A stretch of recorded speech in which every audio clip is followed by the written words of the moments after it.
Desde tu ámbito, ¿cómo se ve el tema de la diversidad sexual? Yo creo que en ese sentido tengo una visión a lo mejor un poco parcial desde lo profesional, porque finalmente el mundo de la escena y de la música tiende a ser un mundo muy libre, sobre todo dentro de no me gusta el término, pero digamos que de las artes serias, ¿no? Los creadores serios, toda la gente que trabajamos cercanos a los foros de la UNAM, del IMBA, de Conaculta, normalmente tiene a ser gente como muchísimo más tolerante, supongo, que el promedio de la sociedad mexicana. Entonces, yo afortunadamente, yo empecé a trabajar en teatro muy jovencito y siempre tuve la enorme bendición de vivir en un medio muy plural. Mi familia es europea y mi familia tiene también una visión como muy incluyente de toda la vida, ¿no? Entonces, en ese sentido, de repente, sé que hay mucho trabajo por hacer, pero desde mi estricto ámbito profesional, digo, tengo amistades de años, de décadas, con gente como Astrid Haddad, como Regina Orozco, yo qué sé, digo, finalmente justamente creo que nuestra mejor manera de vivirlo es precisamente por pugnar, no por la tolerancia, sino por la homologación de todos los ciudadanos, de todas las denominaciones y de todas las diferentes banderas que tenemos dentro de la comunidad, que estén homologados como un todo dentro de la sociedad. Creo que es la manera en la que más intensamente lo vivimos. Creo que afortunadamente la discriminación per se no es una preocupación central en nuestro ámbito. Creo que justamente permear a la sociedad es lo que es nuestra preocupación. Por otro lado está el trabajo que hago en otros círculos, sin pensarlo de manera denostativa, pero ya mucho más cerca de los ámbitos como más de espectáculo que de cultura, donde ahí sí todavía hay como preocupaciones importantes por pretender ser, ¿no? Porque hay empresas, hay intereses comerciales que empujan a varones y mujeres por igual a tener simulaciones de vida de una vida heterosexual estable, porque además lo que quieren, no solo es que tengan novia y hijitos, no, es que además son relaciones de muchos años y todos son muy buenos, ¿no? O sea, tienen sus suburban y sus perros, ¿no? Y sí, bueno, ciertamente sí hay como toda esa preocupación. Finalmente, creo que como líderes de opinión también deberíamos de poder mostrarle roles de conducta a seguir a la gente joven, justamente donde no seas presionado a simular. No solo el asunto de ser discriminado por quien eres, sino también finalmente creo que estará de repente como poco grato para mucha gente que no platique esas cosas, pero creo que todos tenemos algún amigo gay o lesbiana que están fuera del closet, que tienen sus parejas y todo, pero cuando van a la comida familiar pues le piden a la amiga que los acompañe. No, es mi amiga, nos vamos de viaje porque nos conocemos desde la universidad, ¿sabes? O sea, siempre creo que hasta entre la gente más liberada de repente sigue habiendo como este pequeño dejo de simulación, y creo que justamente una de las cosas que tendríamos que hacer desde las artes es plantear eso, roles de conducta donde tú puedes ser quien eres, no solo no temiendo por tu futuro, sino sabiendo que puedes tener un futuro exitoso y brillante siendo quien eres. Y hablando de la discriminación, punto que tocaste, y demasiado importante, ¿cómo se vive dentro de la cultura? Yo creo que hay dos maneras fundamentales, y a cual más de graves me parece. Uno, sí hay ciertos sectores, híjole, luego, ¿por qué no? Ya no me tienen en ningún lado. Hay ciertos sectores que supuestamente son de izquierda y son más papistas que el Papa, ¿sabes? ¿No? O cierta gente de izquierda que luego se guardan en el bolsillo iniciativas de ley de convivencia, matrimonio, etcétera, ¿no? Y supuestamente son de izquierda y son liberales, ¿no? Creo que de repente la gente confunde sus propios temores con una agenda política a cumplir en la cultura. Y entonces, por un lado, hay todo ese sector el sector rosa de la cultura, ¿no? Donde justamente tocar temas diversos es muy deseable y todo. Pero hay algunos sectores, el teatro, por ejemplo, donde si tú quieres un alto presupuesto, tienes que mantenerte en temas intelectualmente comprometidos, pero que sean bugas, ¿sabes? Como para que te suelten los espacios grandes y los presupuestos importantes y las giras fuera de México. Sí hay un doble estándar de repente en la cultura oficial, ¿no? También está este doble estándar grave, insisto, en términos de lo que plantea como roles de conducta para el público en general en el teatro y los espectáculos comerciales, donde si hay personajes gays son estas como, y no lo digo de manera como se usa coloquialmente, no tratando de denostar a nadie de nuestra comunidad, pero si son loquitas o potitas dignas de ridiculizarse, ¿sabes? Y nunca son estos individuos centrales que tienen vidas integrales y que forman parte y que son un diente más del engrane de un ejercicio de comedia. Tienen que ser siempre como la palanca de hacer mofa, ¿no? De hacer como humor barato. Creo que en el teatro comercial siempre son o estas comedias de parejas heterosexuales perfectas donde ella es bonita y él es guapo y no se entiende, no hay una confusión y todos quedan felices, como si fuera de los 50s, ¿no? Y si hay personajes gays siempre son carnavalescos. Y por supuesto que hay muchísima gente dentro de nuestra comunidad que puede tener que podemos tener hábitos mucho más flamboyantes que otros, ¿no? Pero creo que eso no debe ser un motivo de pretexto, ¿no? Para que sectores de la sociedad que no lo entienden hagan escarnio de manera gratuita, como de la misma manera que me parece pésimo que los chistes misóginos, ¿sabes? O sea, de repente estos personajes que también se usan mucho en el teatro comercial o en la televisión, de que por ser bonitas son estúpidas, ¿no?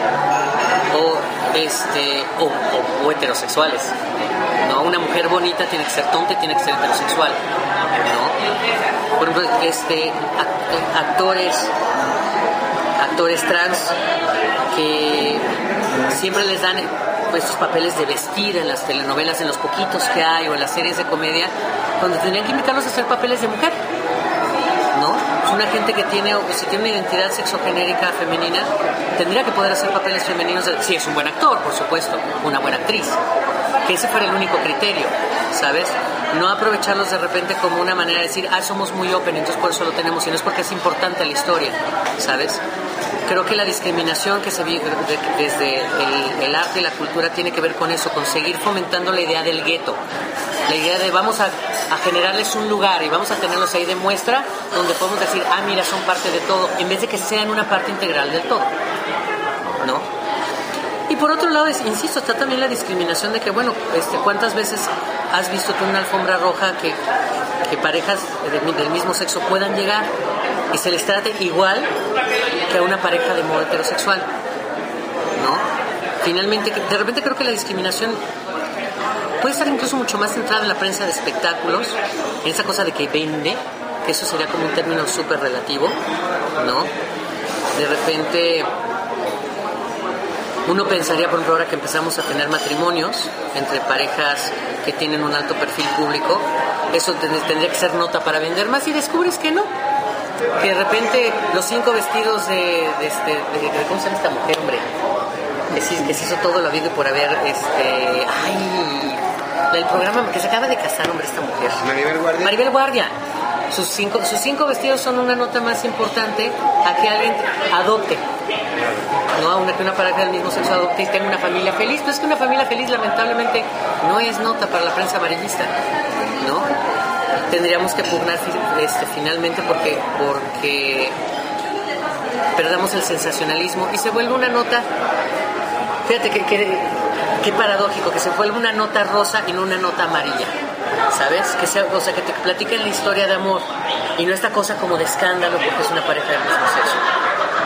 Creo que de repente en darle ese ángulo distinto podríamos también ir encontrando soluciones y maneras distintas de erradicarla finalmente, la discriminación, que creo que eso es lo más importante. Creo que el avance de una sociedad es caminar hacia un punto donde pueda ser tranquilo y en paz. O sea, también yo de repente tengo un poco como temas en contra de la gente que se abandera, ¿no? ejemplo, las feministas que le dicen feminazis, ¿no? Que de repente entonces ya todos son misóginos, entonces odian a los hombres, hacen congresos donde un hombre no puede poner un pie. Realmente creo en eso, creo que por un lado está el asunto de cómo se vive la discriminación entre la misma comunidad artística, sus propios miembros, hacia el cómo se produce el fenómeno artístico y cultural y de espectáculo, y el cómo se enlaza entre la prensa, ese fenómeno, y el público, ¿sabes? O sea, también finalmente la prensa puede decidir. Yo he trabajado toda la vida en noticieros Televisa, y si algo sé es que finalmente la prensa puede decidir llevar a primer plano un asunto o no, tanto para ocultar un asunto o no, o para politizar un tema o no, ¿no? Yo creo que justamente tendríamos también que empezar a pugnar con los medios por la manera en que abordan y cómo comunican al grueso de la comunidad los asuntos de la comunidad diversa. ¿Qué opinas de la familia homoparental? Me parece un sueño muy bonito. Yo creo que... Yo fíjate que curiosamente conozco desde antes, ahora incluso desde antes de la legislación, al respecto, conozco familias homoparentales de hace muchos años de 20. Y yo de repente pienso que, claro, la gente que ha logrado tener un equilibrio en su vida, como cualquier familia que está en paz y feliz, no exhiben su intimidad. Pero ahora que tenemos toda esta discusión sobre el desarrollo de los niños, etcétera, hay mucha gente que yo conozco que tienen dos papás o dos mamás desde esas épocas en que no se acostumbraba a platicarlo, ¿no? Que, o sea, es gente que tiene mi edad y que sus ambos padres son pareja desde hace 30, 40 años, ¿no? Que no, porque no tienen la posibilidad de un acta, pero son matrimonios sólidos y establecidos, y los ves como gente muy ajustada, gente que es feliz, gente que se ha sentido amada, que se ha sentido importante. Claro, creo que también, como todo, yo conozco gente de familias heterosexuales, ¿no? Que están bien lurias, ¿no? Que yo de repente creo que es un argumento maniqueo, es un argumento manipulador, ¿no? Yo creo que, yo digo, no quisiera entrar como en esos casos extremos, pero a mí me parecería interesante si analizáramos la vida, por ejemplo, de los criminales de alto riesgo, ¿no? O de la gente involucrada en el narco, que se logra poner tras las rejas o a seguir haciendo negocio, pues es una historia, ¿no? Y preguntar, y son hijos de matrimonios heterosexuales, y eso no definió quiénes son ahora. Yo lo que sí creo que es una de las grandes ventajas que se descubrirán de las familias homoparentales es que son decisiones muy razonadas. No puede ser un embarazo por accidente. Normalmente son hijos deseados, son hijos buscados, son familias planeadas, son familias razonadas, y por ello en general tienden a ser más responsables. Por supuesto, excepciones siempre las encontraremos, porque incluso al más pintado le puede dar la crisis de los 45 y volverse cucú, ¿no?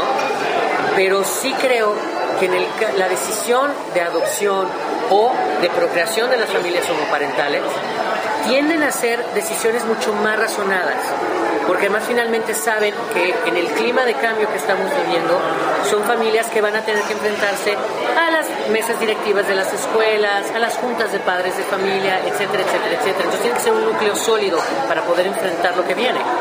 Entonces tiene que haber una decisión muy de peso, muy clara y de mucho amor, mucho respeto y mucha entrega dentro de una pareja para decidirlo. Yo por eso creo que es una figura emergente en nuestra sociedad, es una figura que existe de facto, y de esto hay muchos estudios al respecto. Marta Lamas es una gente que ha escrito mucho al respecto, y simplemente creo que ahora es la posibilidad de darle legalidad y visibilidad. La adopción como consecuencia. Yo creo que la adopción es un proceso importantísimo, y no solo en cuanto a las parejas homoparentales. Creo que hay tantos niños que necesitan, y adolescentes que necesitan educación, que necesitan amor, protección, guía, cuidado, derecho a la salud, derecho al juego, ¿no? Siento que en toda esta discusión lo que menos se piensa es en los derechos de los niños, ¿no? Hay toda esta obsesión de la derecha con que si va a haber abuso, no sé qué. El lugar común es hablar, por ejemplo, de toda la pederastia que hay en los rangos, en las filas de, no solo de la Iglesia Católica, porque también creo que no es justo parcializar en ese sentido.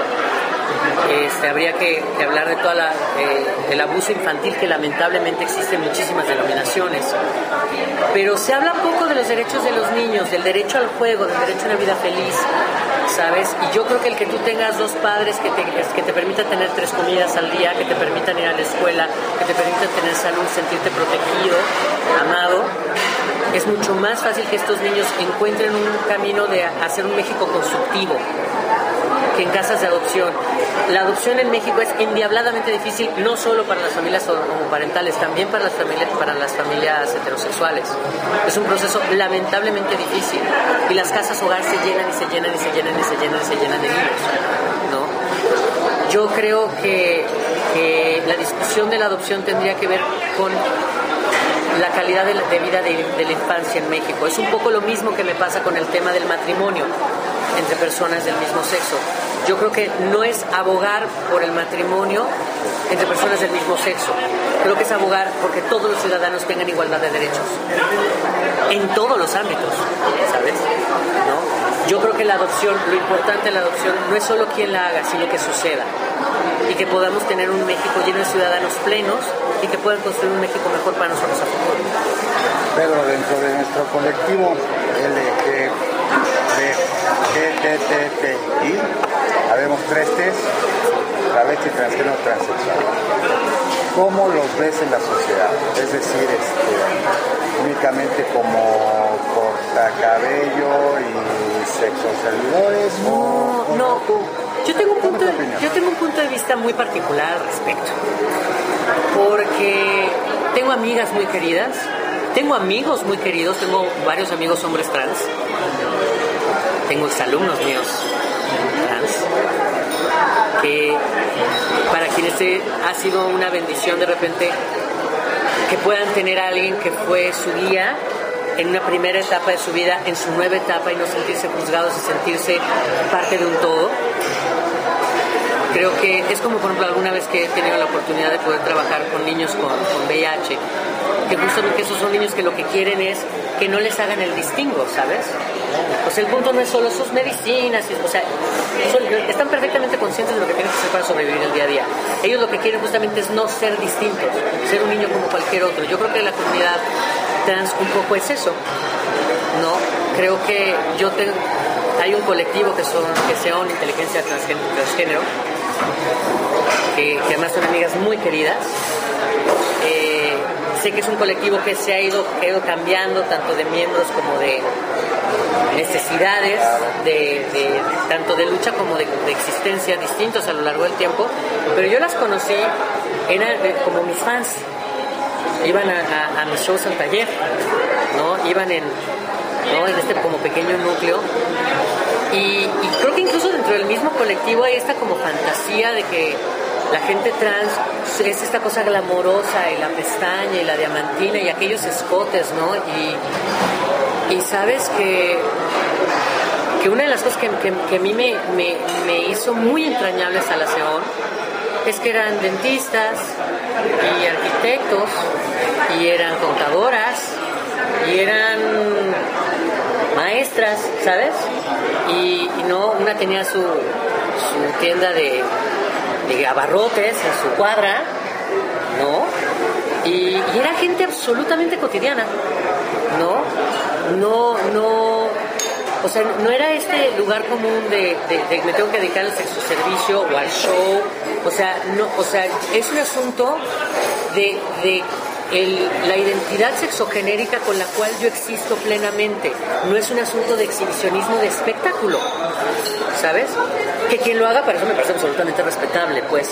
Pero yo creo que yo he vivido de cerca la lucha por asumir el género donde tu psique existe de manera plena, como un proceso tan duro que yo creo, lo que creo es que justamente merecen, es lo que decía, es el mismo derecho a cualquier ciudadano a tener una vida plena, pacífica y productiva y con amor, ¿no? Eso es lo que para mí significa. Y también, por ejemplo, incluso la comunidad no es lo mismo ser transgénero, de T a T a T hay como importantes diferencias, ¿no? Y también de repente hay temores a lo que son las conductas de filias en cuanto al sexo, y que no necesariamente tienen que ver con tu identidad sexogenérica, ¿no? O sea, de repente, lo mismo, o sea, yo creo que hay esta como necesidad de meter a todo lo que nos resulta incómodo por distinto en una sola etiqueta, ¿no? Es esta cosa como en la comunidad que siempre digamos, son las vestidas, que es una cosa ahí como, ¿no? Homogénea, extraña, ¿no? Te ven vestido en la calle y te tachan de homosexual. ¿Qué más? Decir, sí, ¿no? Y que no, ¿no? Y de repente te darte cuenta, por ejemplo, acabo de estar teniendo, fíjate que qué curioso que lo estemos hablando hoy, porque hace 3 días en mi llamado, en la serie en la que estoy trabajando, estoy haciendo la dirección de arte en personajes de la serie, entonces tengo un equipo importante de gente a mi cargo, y estábamos todos en el camper, llovía en Querétaro de manera malévola, entonces estábamos todos encerrados en un camper, ¿no? Entonces empieza como a platicar de la vida, y estaba platicando, por ejemplo, que por ejemplo de las eones, varias de las eones tienen mujer e hijos, y los chavitos son unos soles adorados de la vida. Angélica Risco, bueno, que nos conocemos, ¿no? Porque además es otra cosa, luego también de repente está muy de moda decir que uno quiere a todo el mundo, ¿no? Pues quedar bien con todo el mundo. Yo creo que bueno, tengo la enorme tranquilidad de que la gente que nos queremos y nos conocemos, ustedes de años y yo, ¿para qué lo van? Yo no lo platico para obtener nada. Yo de repente lo que creo es que la gente puede ver que alguien como yo incluye en su círculo a la gente, punto. Al ser humano, punto. Yo prefiero distinguir, ahí es muy feo lo que voy a decir, pero prefiero distinguir entre gente estúpida y gente inteligente. Me parece todavía como una discriminación un poco más interesante. No, yo qué sé, entre la gente sensata, la gente respetuosa, ¿sabes? Más que pensar en otra cosa. Yo creo que la mejor manera de invitar a la no discriminación es coexistir en paz en el ojo público, sin vergüenza, sin temor y con felicidad y con amor.